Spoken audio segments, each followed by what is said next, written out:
hard following Donald Trump and it's hard following Jenny Corn. I have to tell you, I just got an invitation to give the commencement address at Clemson University. The future champions. Now that creates a problem for me because I attended the finishing school in Winston-Salem, North Carolina, Wake Forest. Our football dorm is named after Arnold Palmer. And our mascot is a Southern Baptist preacher. So I actually addressed the Clemson team a couple of years ago, and I said, I was part of an organization that contributed to all of the great records at Clemson's Memorial Stadium. The most points scored by Clemson in the first quarter. Most points scored by Clemson at halftime. They scored 87 points. And you know, they have a mascot, the Tiger, who struck fear into the hearts of Nick Saban and those folks down in Tuscaloosa. But they still are scared. And the Tiger does push-ups to match the number of points Clemson has scored. It was 73-0 in the third quarter. And the Tiger disappeared. And the only thing we saw was an ambulance coming out of the Clemson tunnel. Tiger is splayed out in the end zone. Little Tiger hats off, his face as red as a Coke can, and they carted him off.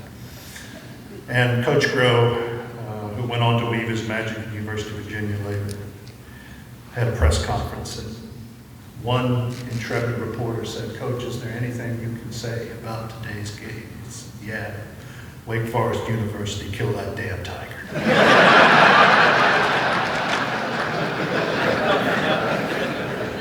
And I'll say to you, National Commander, my wife didn't go to college. She went to the University of North Carolina in Chapel Hill.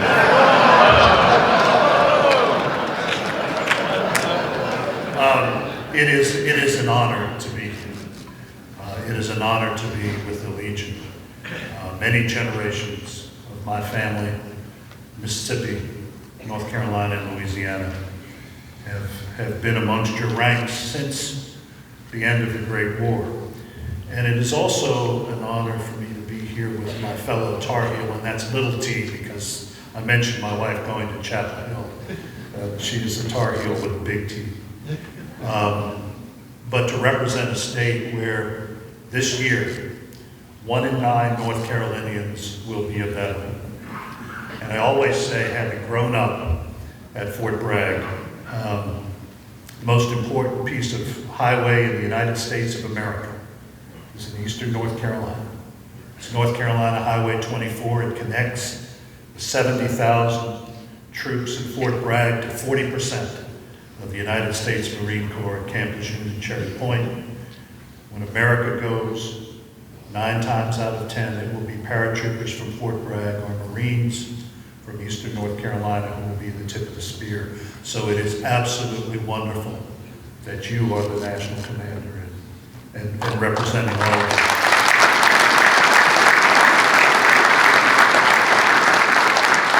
I also want to do something that is not often done in Washington, and that is sing the praises of someone who is leaving, and that is Lucelli.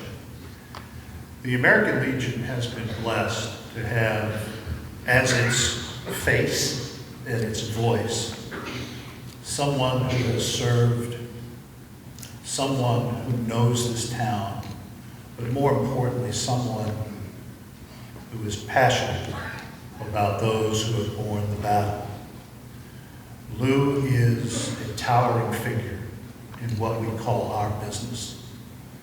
And an example is that the very first person I met when I was asked to do this job, having been the Undersecretary of Defense, was the representative of the Legion.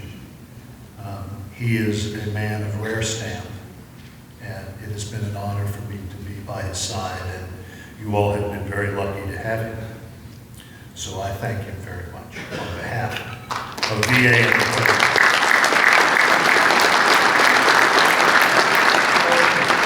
Before I talk a little bit about the changes in VA, which I think many in America have seen in the last 2 years, I want to talk about something that the Legion has known for well over 100 years, and that is the concept of why we fight. And I mentioned growing up at Fort Bragg, my father's great hero was Matthew Ridgway, the greatest of all airborne warriors. And Ridgway had seen the world, World War I, World War II, Korea, and as an advisor to President Kennedy and President Johnson on what not to do in Vietnam. And it was on the evening of D-Day when Ridgway began to assume legendary status. He had led the All-American Division to victory in North Africa and Sicily, and General Eisenhower and General Montgomery, Field Marshal Montgomery at the time, had asked him to plan the airborne assault on Hitler's fortress Europe. The All-Americans, the Screaming Eagles and the Red Devils of the British 1st Airborne. And he was so restless on June 5th that he actually fell out of his cot. And he reached for the Old Testament, and he looked for purpose, for meaning to what was about to happen, because he knew that about 30% of his paratroopers would not survive the initial landing of the gliders. And he reached for the Old Testament, and he pulled down the book of Joshua, and he looked to God's promise to Joshua on the evening of the Battle of Jericho. He said, "I will not fail thee nor forsake thee." And Ridgway slept asleep that night with the saved. But a few years later, he was called back to another crisis in Korea. Some of the people in this room know that. And he was asked to halt the reeling 8th Army and turn it around to victory. And the first thing he did when he walked into the headquarters was to say, "What is your plan of attack?" The colonel, who was the ops officer, said, "General, we are retreating." Ridgway said, "Colonel, you are now relieved." And he looked back and he said, "We will find them, we will fight them, and we will fix this." And then he was asked later by the Stars and Stripes, why is America here? And Ridgway said it this way: America was here because this is about whether the power of Western civilization, as God has permitted it to flower in our own beloved country, shall defy and defeat communism, whether the rule of men who shoot their prisoners, enslave their citizens, and deride the dignity of man shall displace the rule of those to whom the individual and his individual rights are sacred. It has become and continues to be a fight for our own freedom, for our own survival. I think that sums up the spirit of the Legion, and it also sums up the spirit of those 41 million Americans who have put on the uniform since the first shots were fired on Lexington Green in April of 1775.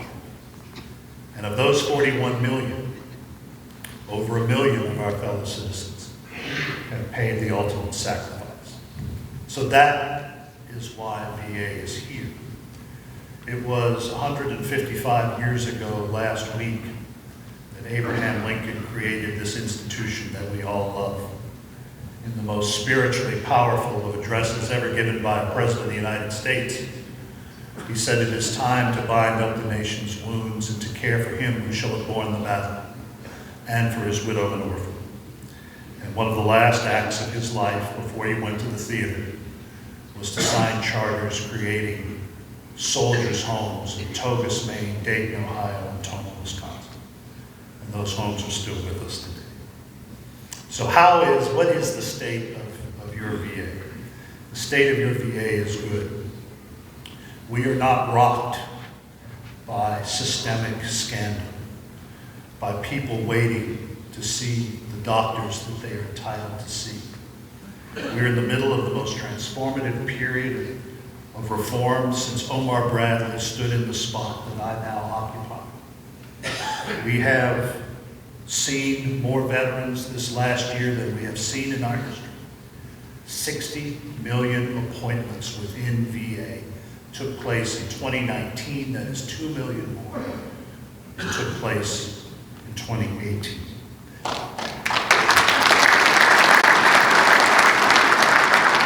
Our wait times are as good or better than any in the private sector.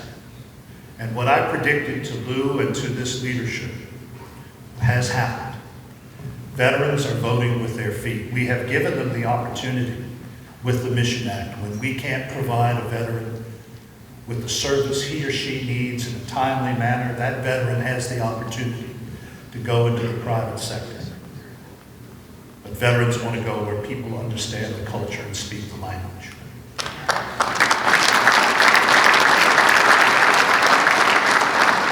So, only in Washington, D.C., will someone like me present a budget that is $243 billion strong, calling for 400,000 employees, and somebody still says we're trying to privatize an institution.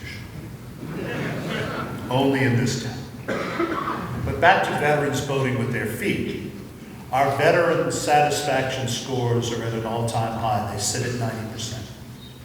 And that is a testament to the confidence that you have placed in this remarkable institution. And your brothers at the VFW in their most recent survey not only validated that, but they said that 90% of their members are urging those veterans who are not part of our system to join us. And that too is a testament. So let's talk about those organizational changes. The Mission Act. We already talked about giving veterans choice.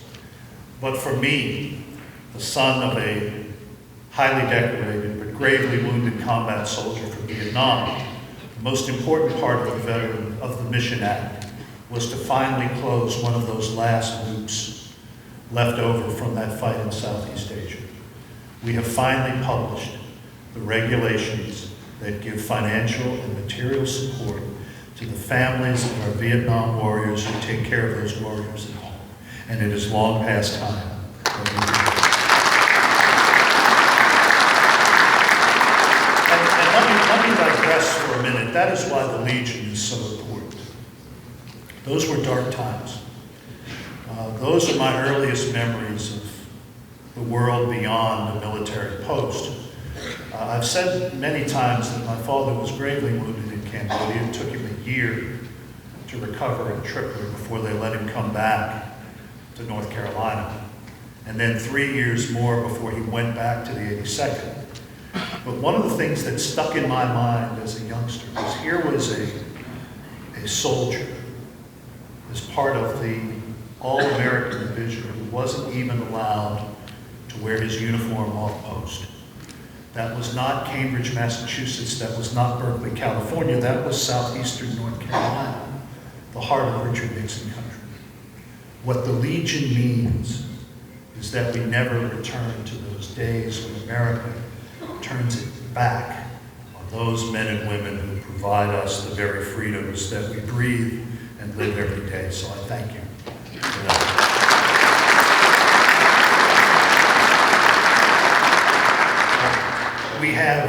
We have begun closing that other loop with the Blue Water Navy. Those benefits are out. We expect 70,000 veterans to apply and receive those benefits that are long overdue. We started processing them on New Year's Eve in the Philippines because their day was before ours, and we have ramped up that system, and I thank you very much for your support on that. The other thing that is out there that is more sublime, and that is suicide prevention. In a couple of weeks, I will be standing with the President to launch a national roadmap on suicide prevention with veterans at the center of that effort. It's called Prevents. Ladies and gentlemen, suicide amongst those who carry the battle is not a new issue. The Army started taking statistics on this in 1892. And it has been steady since then, but no one has bothered to have a national conversation about the toll that battle takes on those who have come home. So every day, 20 warriors take their lives, the majority still from the Vietnam era. 60% of those who take their lives we don't see. So when the Prevents Task Force issues its report, it will open the aperture on how we get resources to groups like the Legion, to Catholic Charities, to states and localities so they can help us find those veterans we can't see and bring them home to VA. But if we just look at that last tragic act in a veteran's life, we will be doing a great injustice if we do not speak to mental health. And I'll give you a story about that. We've never had a national conversation about mental health. When I was little, and it was the centennial at Fort Sill, I was about this tall. All of the officers in the schoolhouse were sitting in bleachers, and my mother and I were behind a rope. And all of a sudden, all of those officers snapped to attention in a manner that I never saw before and have never seen since. And a fellow about this tall walked past, and my mother tapped me on the shoulder. She said, "You watch him on television." And then I asked who it was. She said, "That's Audie Murphy." Years later, I spoke to Audie Murphy's wife, and she told me a story. He, being the most decorated of American soldiers for the rest of his life, after he returned from Europe, he kept a pistol under his pillow, and he woke up at night in deep sweat. We have never had the courage to speak about those things that you all have experienced. I think that this Prevents Task Force is the beginning of that long overdue conversation. But if we don't talk about mental health, if we don't talk about addiction, if we don't talk about those 38,000 veterans who are homeless, then we will be doing a disservice to you and to all who have worn the uniform. The other thing, electronic health. We are on track to finally end the days of people like my father carrying around an 800-page paper record.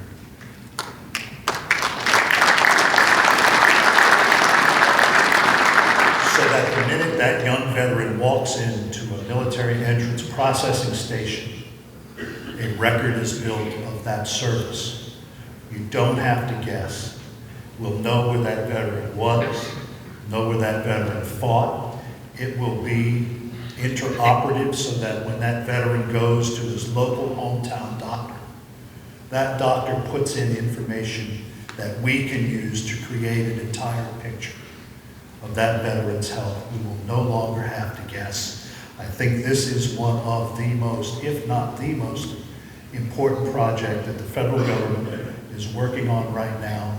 I expect it to be rolled out in Spokane and later in Seattle this year, and it will revolutionize the care that VA gives to those who have done so much for our country.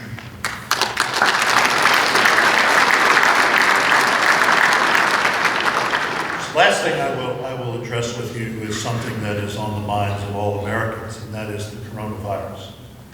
I am on the President's Task Force. I think I will be speaking at the press conference that the Vice President holds later this afternoon. As you know, in all of our VA facilities now, we stop you before you go in. We are making sure that those who come to us are screened. We ask questions, we take temperature. I will also announce that for our 134 assisted living centers, that we will be going into an emergency situation where we will limit visitors coming to our nursing facilities so that we can protect those who are in those facilities, most of whom are over the age of 80. We need to do that to make sure that those who use VA are protected, that they are cared for, And as with everything else the Armed Forces of the United States does, we will get over this, and we will make sure everything is done to protect those who have done so much for our country.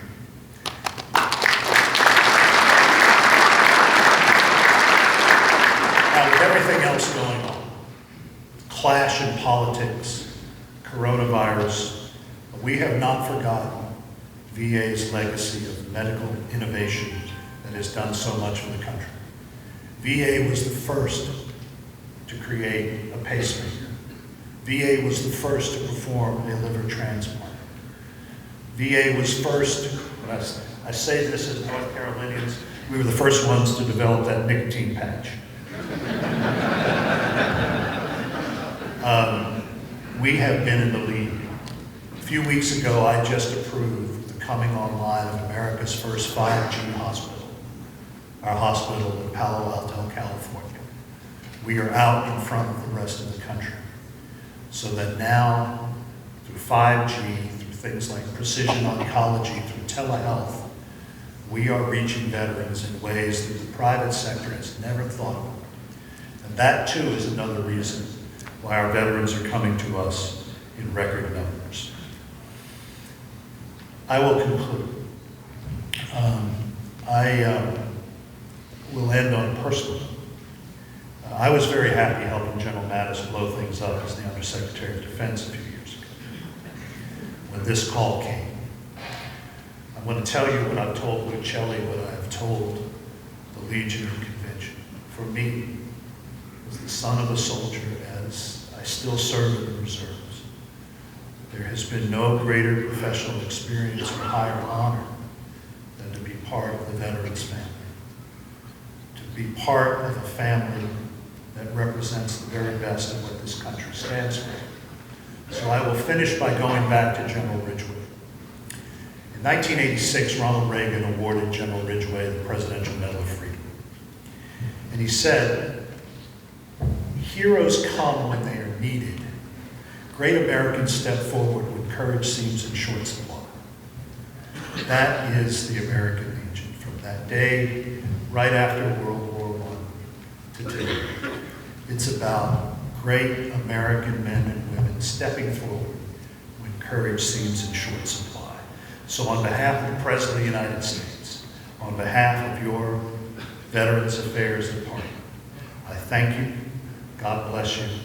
Thank you for everything you do, not only to preserve the freedom of this nation, but to be a light for the rest of the world.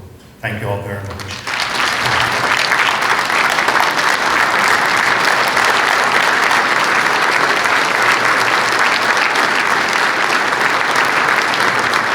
Secretary Wilkie, we are fortunate as Americans to have you as Secretary of the Veterans Administration. I want to say a special thank you for being here with us today.